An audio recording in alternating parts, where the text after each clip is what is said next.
Kia ora everyone. I am really honoured to be here and to share some of my experiences and knowledge with you. I'm sitting here in the South Island of New Zealand, and I wish you much sensitivity and love and care for yourselves, as well as those people that you are working alongside right now. It's a very difficult time, and I acknowledge that for most of us. And life is changing for most of us. So I think the more that we can share, the more that we can understand and learn from each other, and particularly from those who have gone before us.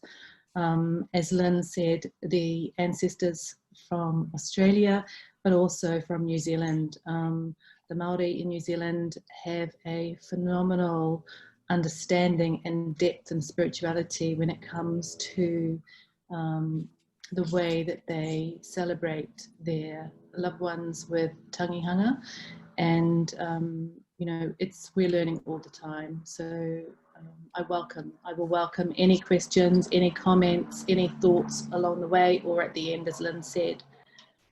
I'm going to start by maybe just rolling back a little bit to the way that I came into this work, because in 2008 I found myself in New Zealand again, but this time it was with my dad, who was terminally ill.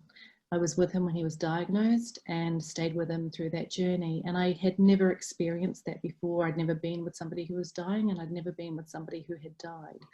So the whole thing was a very new experience to me, and but it has transformed my life in such profound and meaningful ways. And I'm so glad now that I've been able to share some of that in the stories and the other stories of the people that I've worked with since, because the ripples go out far and wide throughout the world, I think, in the ways that we can now reclaim caring for our own. And that's nothing new, but it is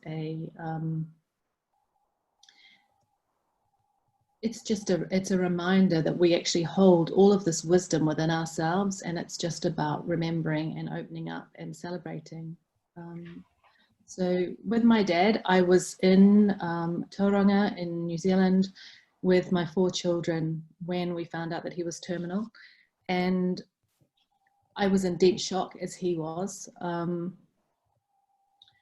and I just didn't know what to do other than just be very fully present for the whole experience. And I realized very quickly that I couldn't change the outcome, but I could change the journey that we were all on. And I was home educating my children at the time, so they were with me constantly. And they were aged between 3 and 13, and they were fully part of his care as he was dying and when he died, and in the same way that they were with him when he was living. And it was an extraordinary experience for all of us. So as he, in the last 24 hours of his life, he realized that he was very close to death, although he had been active and living right up until that point. But he realized that now the time had come for me to take him to his bed. And what was extraordinary about this was that he had refused to go to his bed for the 3 weeks before, and he had been sleeping in the lounge. And for the last 5 nights of his life, I was sleeping in the lounge with him.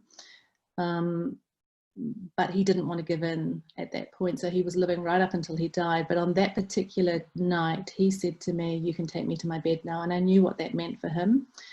And he was fully conscious the entire time, and profoundly shared some really interesting words.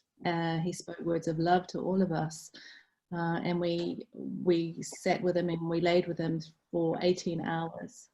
And as he was dying in the very last moments of his life, one of the things that was so profound, I think, and still is today, was that he said to me, "I'm going to go out now, Claire." And that blew me away, because I knew at that point that he knew he was about to leave his body. And I truly believe that I witnessed the birth of his soul. And it was the most incredible experience.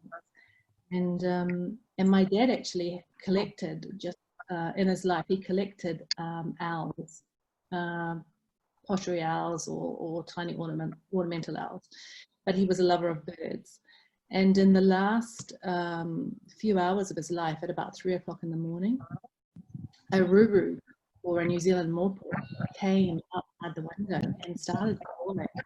So the ruru started calling right outside his window, and I knew that that was incredible, but I just didn't know why.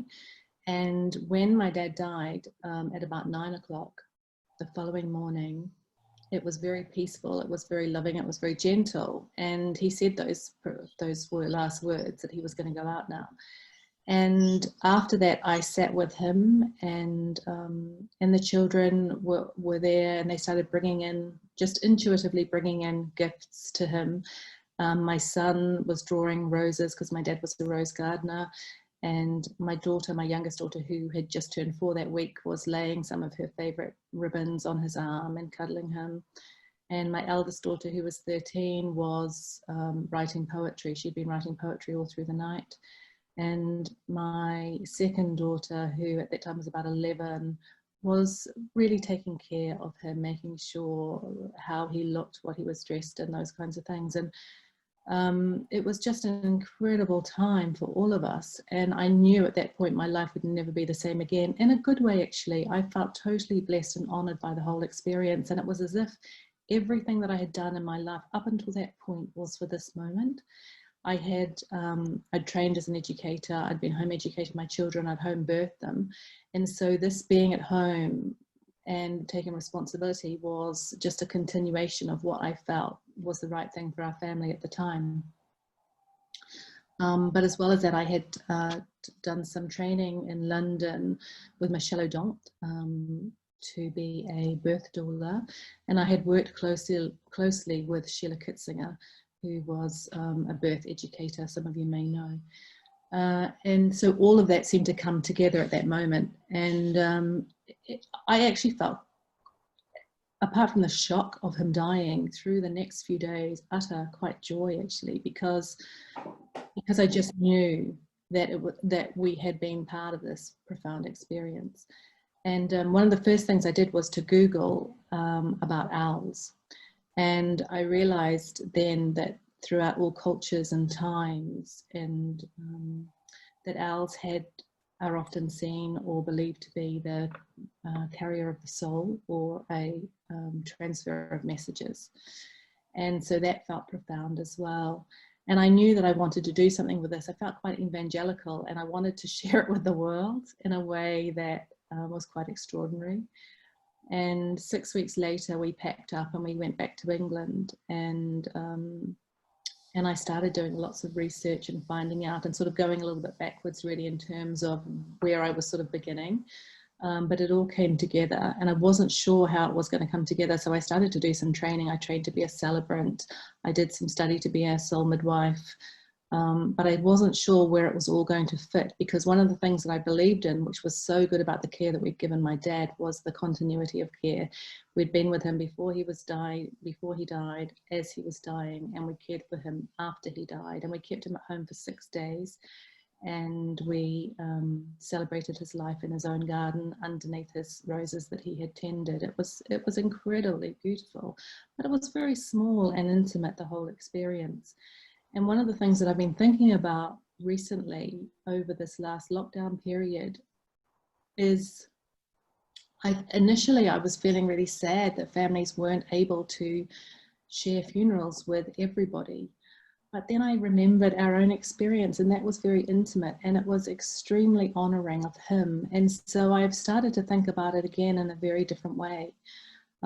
As an opportunity for families, I think, to do what they do best, which is caring for their own. And nobody can do it like they can. And so as much as we're all professionals in one way or another, and practitioners, and we like to see ourselves as being a part of it, I think the best thing we can do is to guide families to do things for themselves and to step into their own power. And often now, when I'm working with a family, I really consider my job well done when they actually ask me not to be involved towards the end, because I know then that they have taken it on themselves, and it's incredibly, incredibly beautiful to witness. And I'm sure some of you have seen that yourselves as well. But anyway, once I'd got back to England and I did the training, I still didn't quite know how it was all going to come together, because at that point a celebrant came in after somebody had died, and a soul midwife dealt with people and worked alongside people before they died, but there wasn't really any way of joining it all up. And in some cases it was seen to be as if you might be touting for business. But to me, it just made complete sense, and I stayed with that. And I did lots of research, and in 2013 I traveled to the States and to the National Home Funeral Alliance conference, which was held in Raleigh. And I had already been talking to Jerry Grace Lyons, who is considered a grandmother in this movement.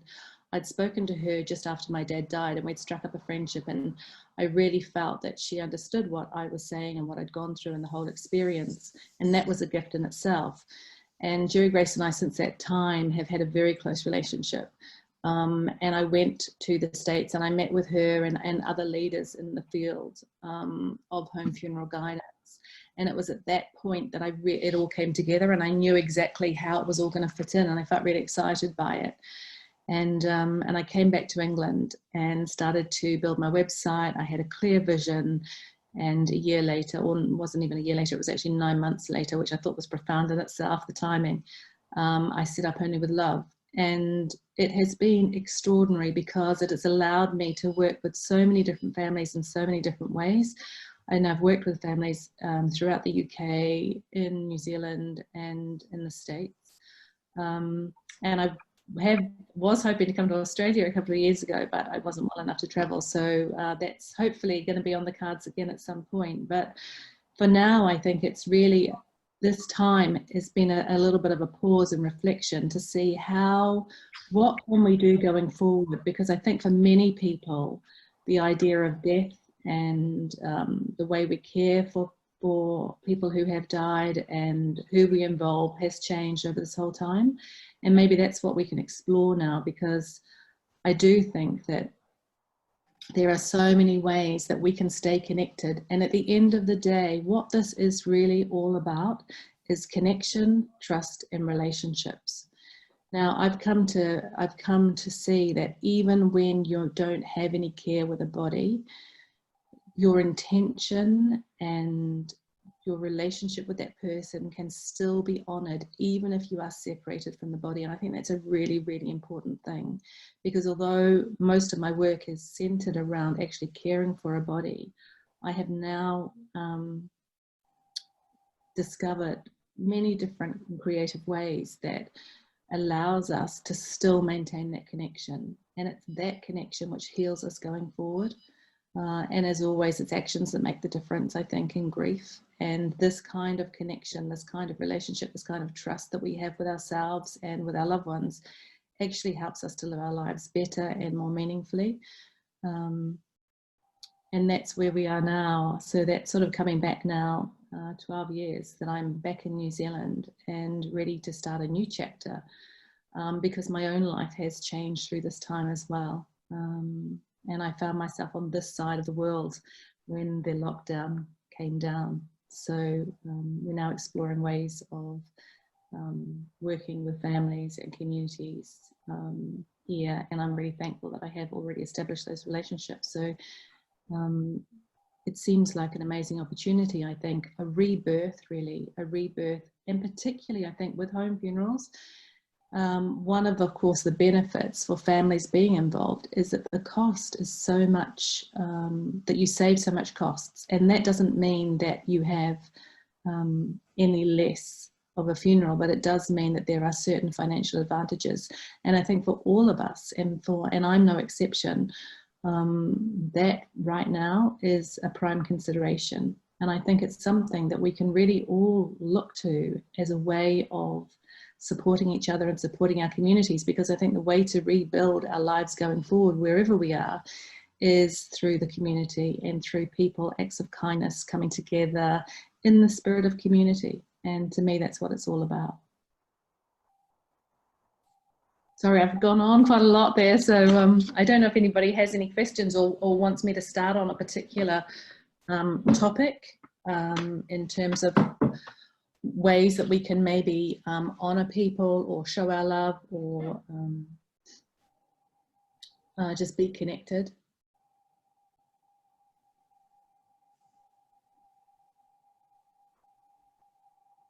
If you're happy for me to keep on talking, I'll keep on talking. But is there anybody who would like to say anything at this moment?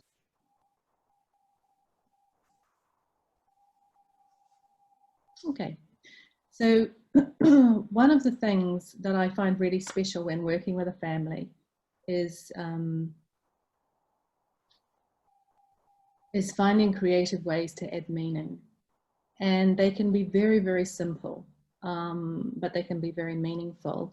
And I've got some photos that I'm going to try and share with you of some things that we've done and with families. And one of them actually that comes to mind in particular is back, actually the first family that I worked with. So when I started Earning with Love, I had been, it was May of 2014. And I was part of a group, a small group. We called ourselves the Funeralistas, and we went to London and we set up a pop-up shop during the Death Dying Matters Week. And as part of that, it was the first time that I'd ever shown publicly the photos of my dad and the experience that we had with him dying. And a lot of those photos are on my website. You may have already seen them. If not, you might want to view them after this. The website is onlywithlove.co.uk. And it was profound to see those on the wall and to share them. And it was a really positive experience, actually. And as part of that, John Underwood and I was with John Underwood, and there was a death cafe. And very soon after that, I was recommended to a family who was having a home funeral, and I was actually recommended by John Underwood. So that's a really special connection that I had at that time. If you don't know, he's the founder of the Death Cafe movement. And John and I had, a lot of talks around that time, and he invited me to meet with a family where the wife, it was a Buddhist family, but the wife was very close to death. She was 53 and she had cancer. And what an amazing experience it was, because she died at home on the Saturday, and it was what we call a bank holiday weekend in England, which is where Monday is a public holiday.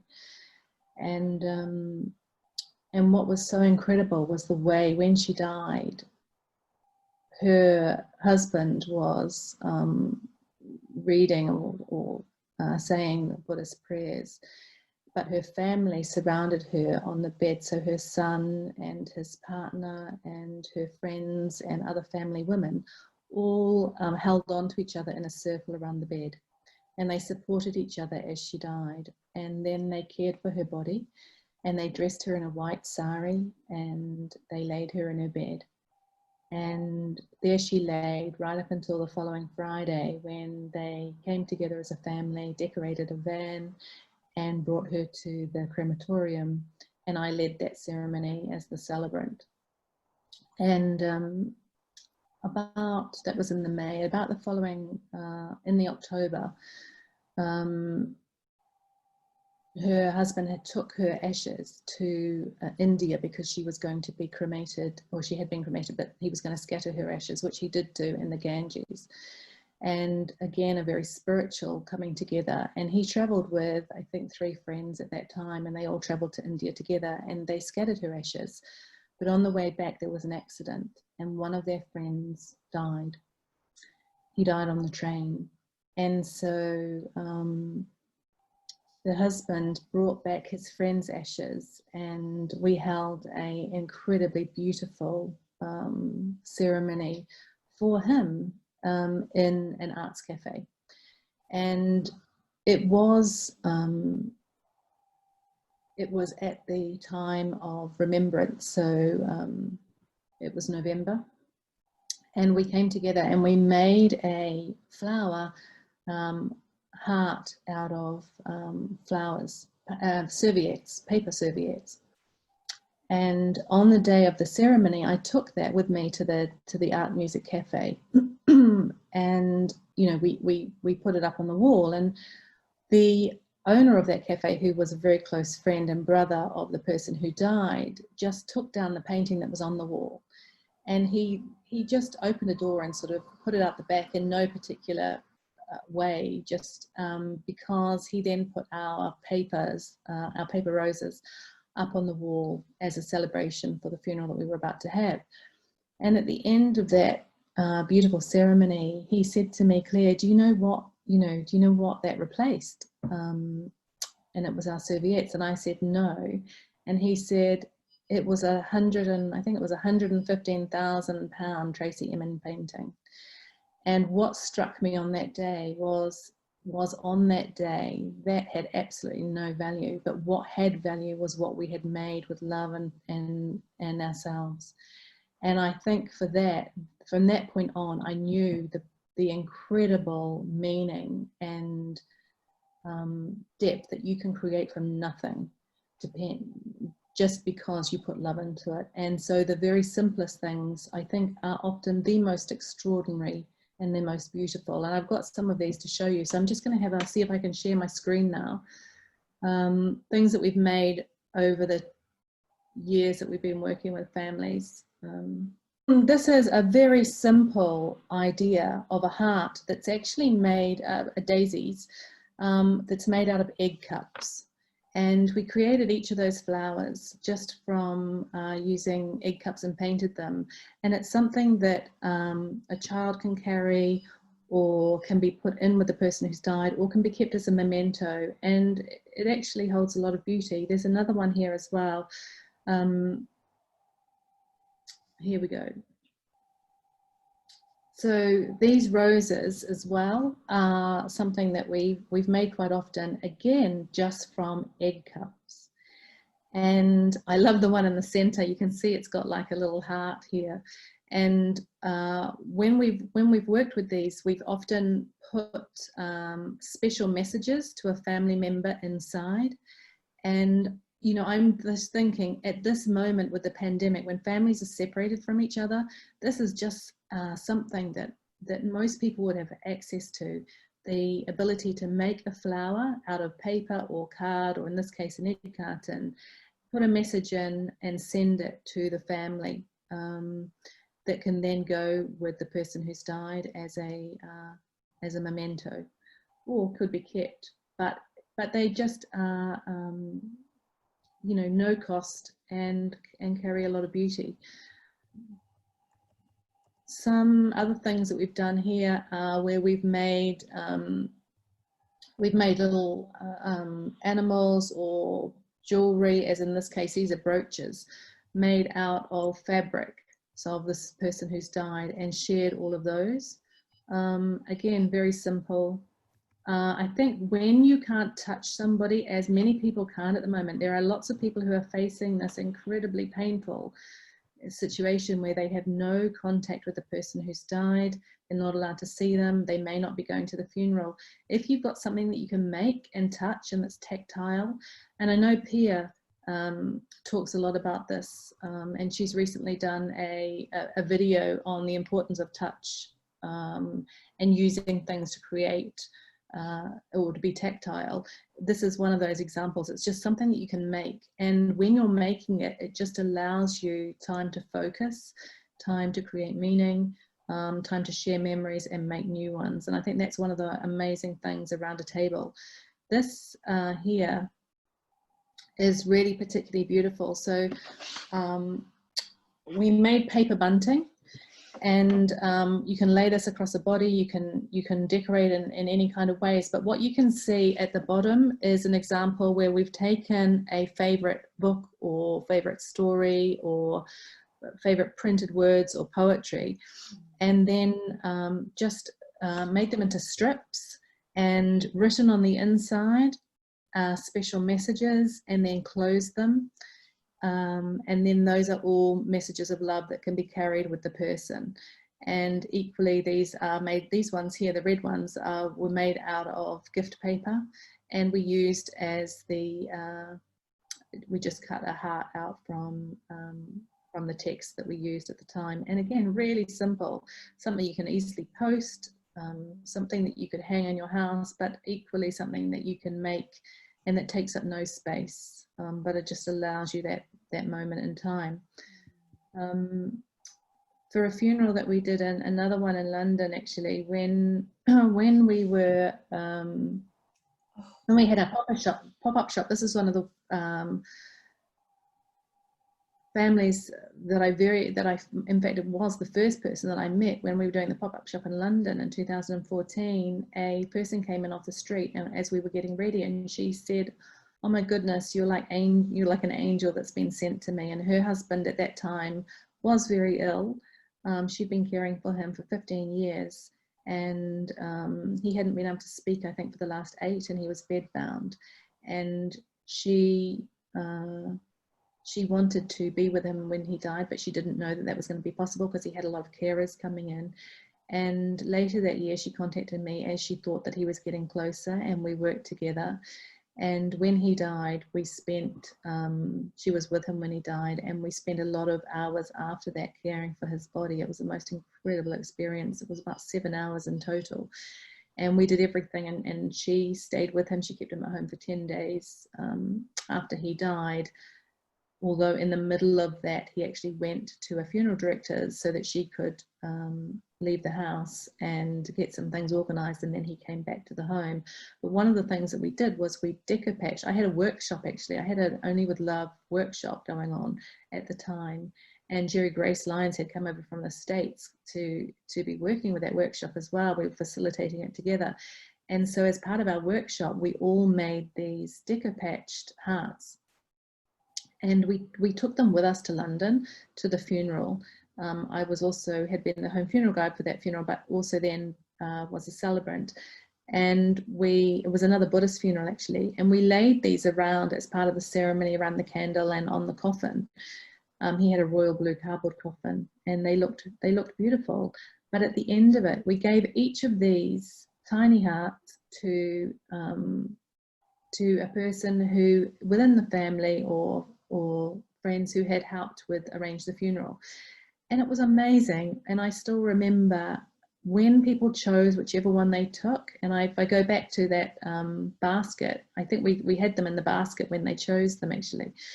And they lifted them out as if they were true gold. And again, what it showed me is that you can transform the most simple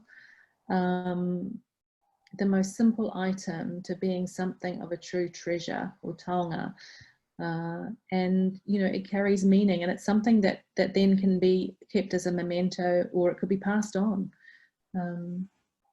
But I think again it just shows you very, very simple ways, and that's just simply by ripping paper with glue.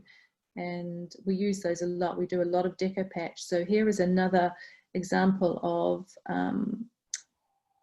again, we just created this through decopatch, and these flowers were also made from egg cartons.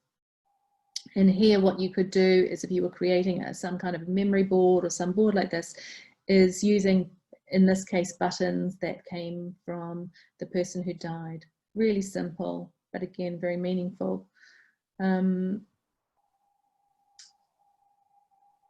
I just want to show this as well, because I think that this is really important.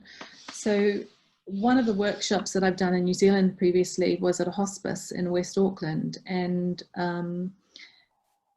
this was part of it. And what it shows, I think, is a way, and I really think that this is a beautiful way right now, particularly if families are separated from somebody that they love, to honor them,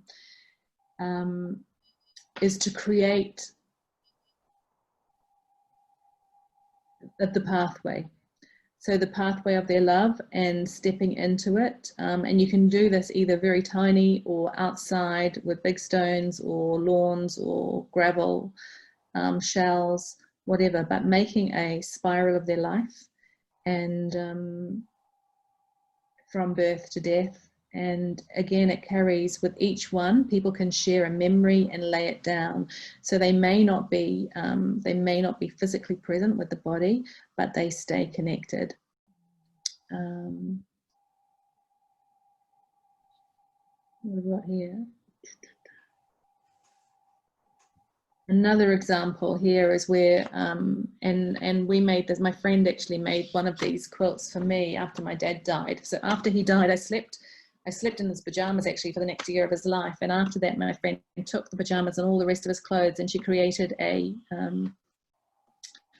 patchwork quilt. This isn't the one that I've got for my dad, but this is a patchwork quilt that was created, and just using fabric of the person who's died. It's something else that we can do and share, and that can then be passed around families.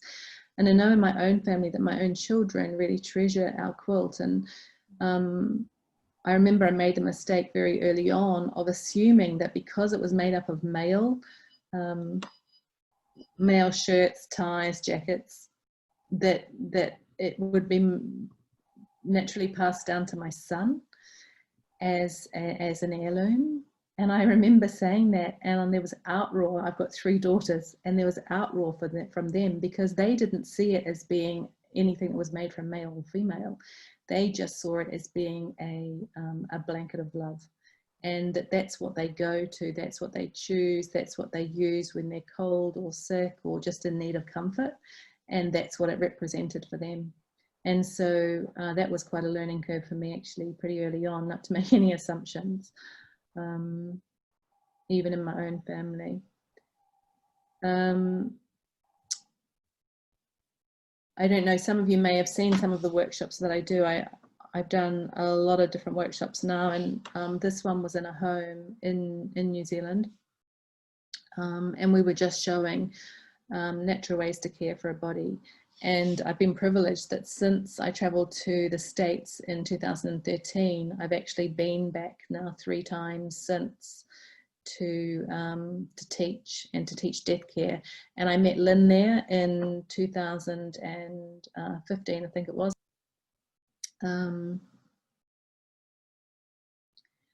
Again, I look at this and I think, wow, there is so much beauty.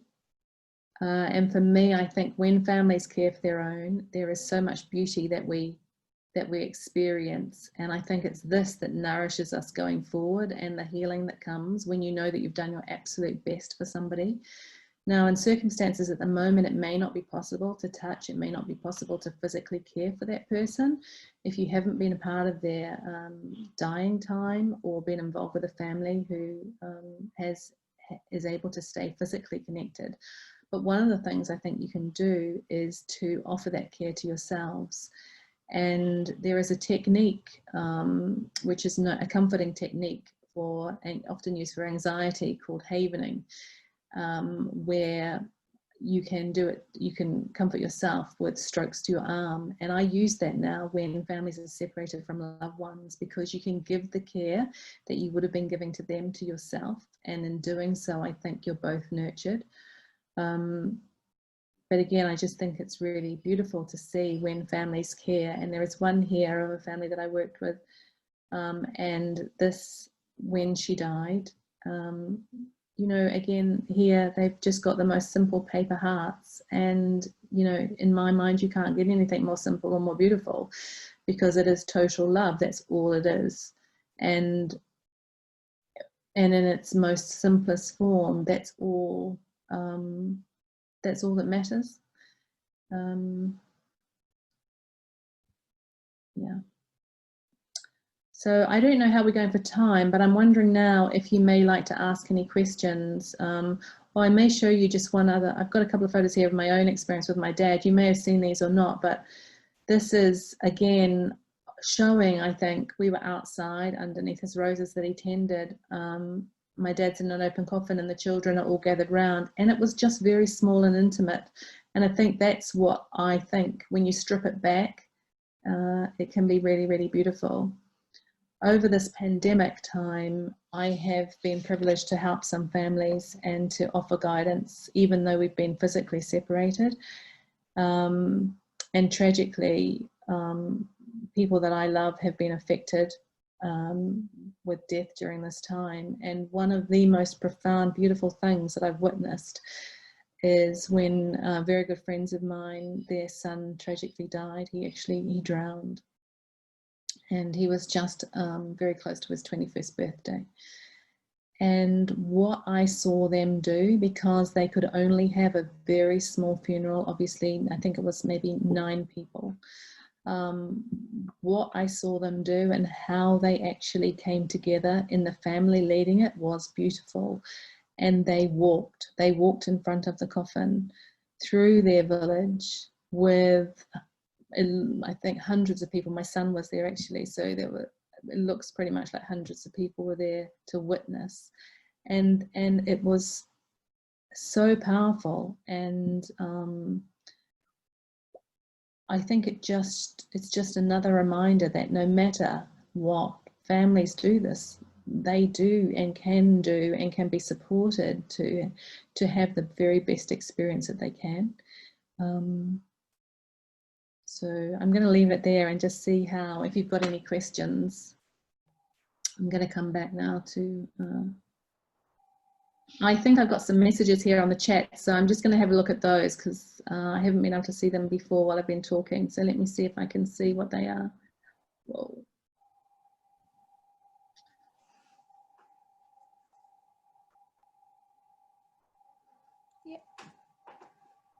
Okay, so Sally, I'm just reading your message. So you say, do you have a title that works for families? Because working in all those space, pre-death, during death and after death, is a huge space. I'm just now thinking of usually I use home funeral guide actually, or death carer. But to be honest, this is one thing, actually, it's a good point you raised, Sally, because it is something that I'm really conscious of. I call myself all kinds of different things, to be honest, and it does depend who I'm talking to. So there are some circumstances where it's helpful to use the word undertaker, and it is helpful sometimes when to use the word advocate or celebrant or guide or home funeral guide. It doesn't really much matter, because it's really all about support. And so whatever it is that the family needs is what you can do. Yeah, and I know that that's a bit of a general comment, but I think it is appropriate, because there are no rules over who can look after people who've died, and but there are some circumstances where only some terms are acknowledged or valued. Claire, is it possible for me to ask a question? Yeah, of course. Sorry, I have unmuted myself. I hope that's okay. Yeah. So in Australia, we do have some rules around certain, I'm going to say titles. So for instance, I can't call myself an undertaker. It's actually against the law. So that's only a rule that came in a couple of years ago. And when I'm training funeral celebrants, one of the most common questions I get asked is about, you know, how do we reference ourselves? Because some of us choose to work in all those different spaces leading up to a death, at death and after death. And I certainly don't want myself classified as just a funeral celebrant, because I work in all those spaces. So I chose, you know, 26 years ago to come up with this family death care advocate. That works for me, but it's still a title that people are not familiar with. So like you, I do have to change and modify the title so that it's applicable to the circumstances. I think one of the, with the NHFA in the States, they sort of had the same, we had a lot of discussion over this. There were a lot of titles, and there's been a lot of controversy over using the words death midwifery. And they've come up now with using end of life guide. Yeah.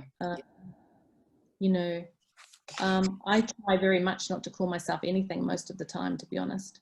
And in terms of filling in forms, when I'm working with a family, I just put the family down. You know, I'm the sort of the sage or the guide on the side, and they are the ones who are taking control and leading it. So it's their name that goes on any forms. And that you know, that seems to be the way around most of it, to be honest. And then it becomes an educational role, and I'm comfortable with that. Yeah, thank you. Okay, cool. Does anybody else have any other questions or comments? Oh, I think I've got a new message, so let me just check.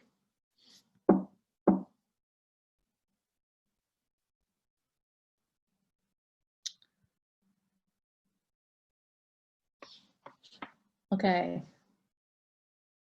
Would any of you like to share an experience that you've had in the last few months, and how things have changed for you, or what you've witnessed?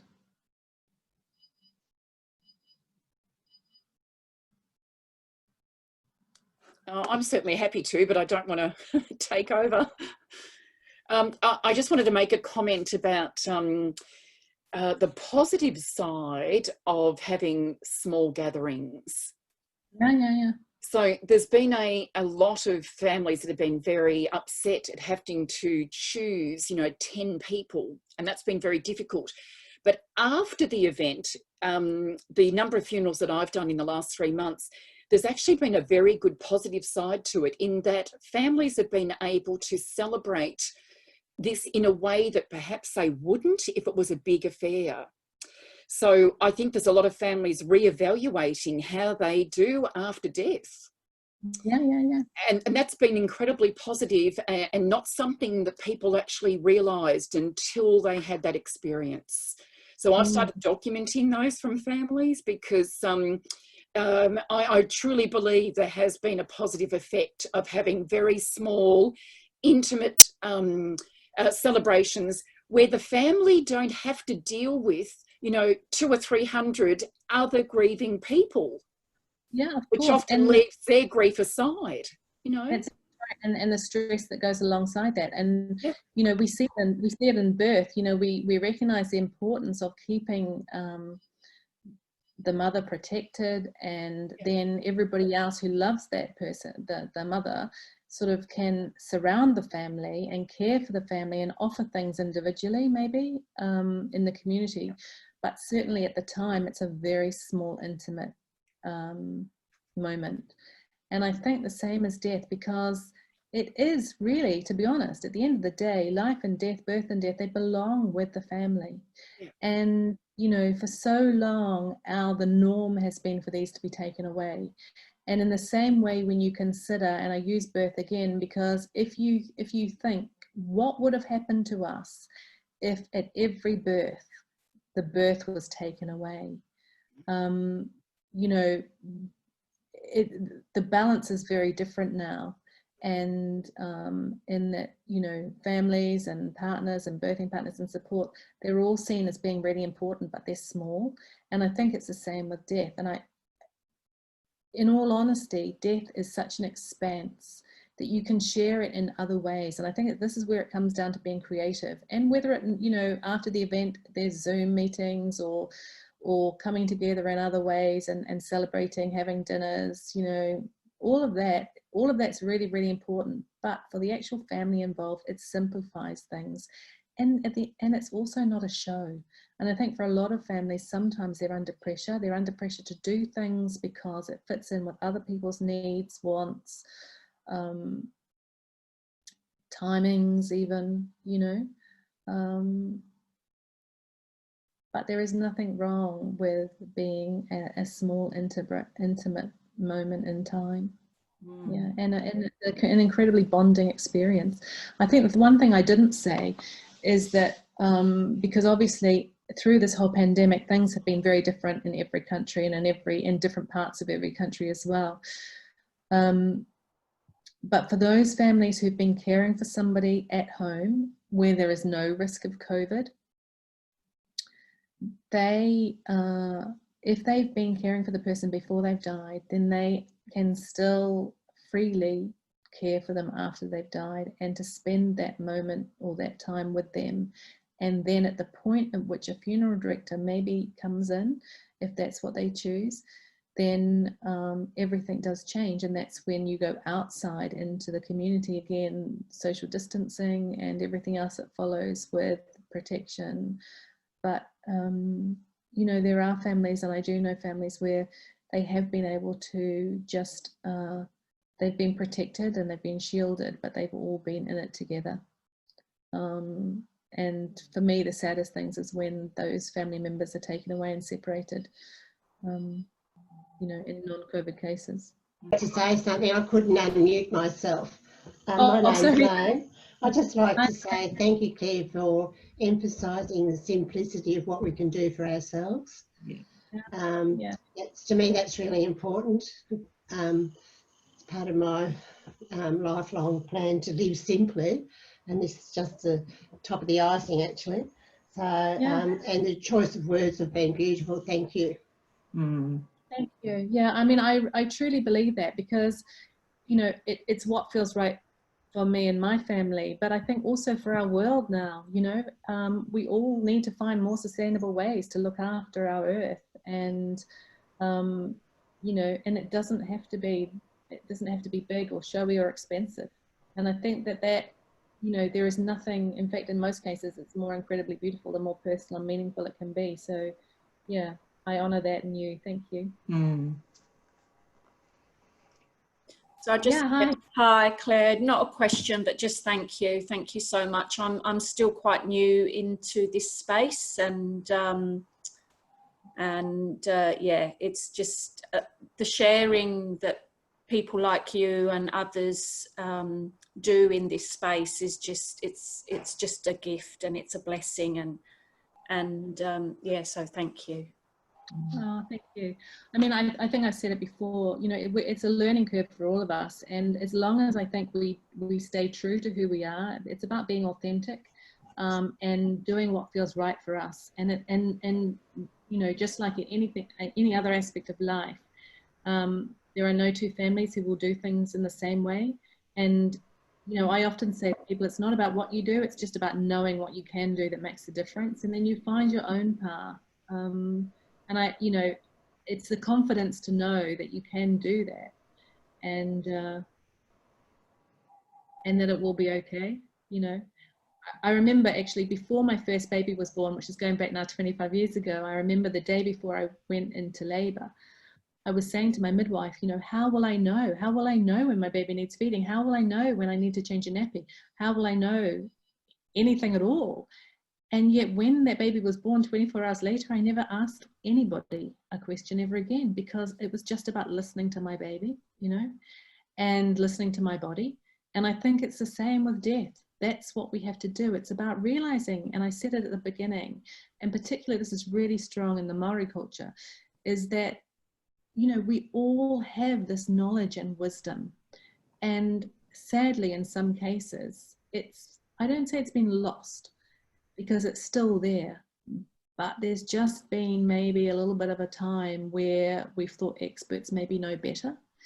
And I don't truly believe that's the case. I think that there is a role for practitioners and professionals to play, but I think that's in supporting families. And you know, some of my best friends are funeral directors, and I work alongside funeral directors a lot. But to me, those ones that inspire and empower families are that is the way forward, you know? Yeah. I just want to say thank you. I just want to say thank you. I'm relatively new to the space as well, and I'm finding my authentic self in the lane that I feel that I can serve best in. It all started really for my own family, and being part and hearing from you, Claire, and obviously I've had some dealings with Sally as well. And hearing from Wayne just before, it does make you feel like part of a community, that we're all speaking from the same book. It is just awareness. I know myself that people just don't know what's there, what's legal, because my generation, we're full on the generation that we handed it over to our funeral directors. It was the way to do it. It was the respectful thing to do, and it was how you did it. So for me, for my age, and with my elders and my parents who are very much still in that world, we've had these lovely conversations in the last 12 months. And my dad, who's 88, had no idea about what's going on out there nowadays, and was really quite, wow.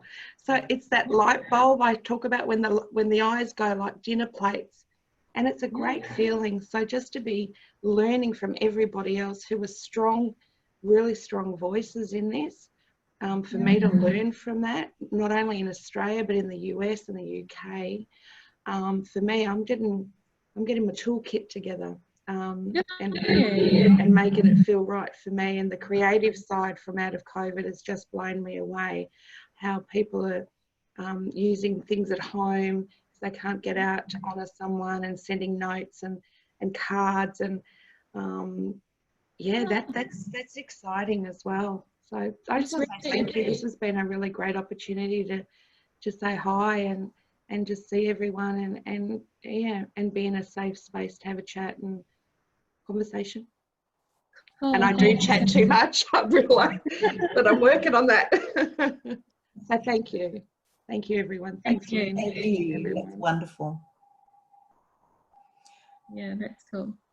I think just, you know, for me, that's what it is. It's about listening, and it's listening to ourselves as well as each other, and to our cultures. You know, at this time, there is so many people who are re-examining their belief systems, you know, what we thought, you know, history was, and actually dig down deep, because all the answers and the responses and everything you need is there, you know. And look to our indigenous cultures. They've been doing this stuff better than anybody for centuries, you know, for eons. And it's a way, again, to honor them, you know, and coming together as one human race. And that's what it is. It's about shared humanity.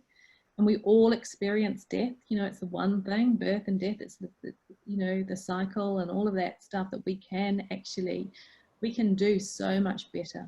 And when you've done it better, you know, because, and I hear this so much from the families that I work with, and the healing. And one thing I didn't say actually is that sometimes I work with a family and they will have had, you know, we will be caring for a person together now, and it might be a parent. And I'm thinking of my friend Tara now, and she might listen to this later, but Tara and Manny, we cared for their mother at home, and it was profoundly beautiful, and it set Tara on now. She's now on her way as a practitioner too, so that's incredible. And but what they said to me, and I hear this often from other families, is that not only did they find it healing around the death of their mother, but it actually helped them with the healing around the death of their father, because they didn't have this for him. And what I would say going forward is that for those families who have had no connection, who are absolutely now grieving an intense loss, and feel completely cut off from the person who's died, is that if you can, going forward, be involved in caring for the next person who's died, that actually that will allow you healing for the person that you missed. And all of it, every single part of it, is a stone, or is a brick or a stone or a foundation for ourselves in making ourselves whole and healed.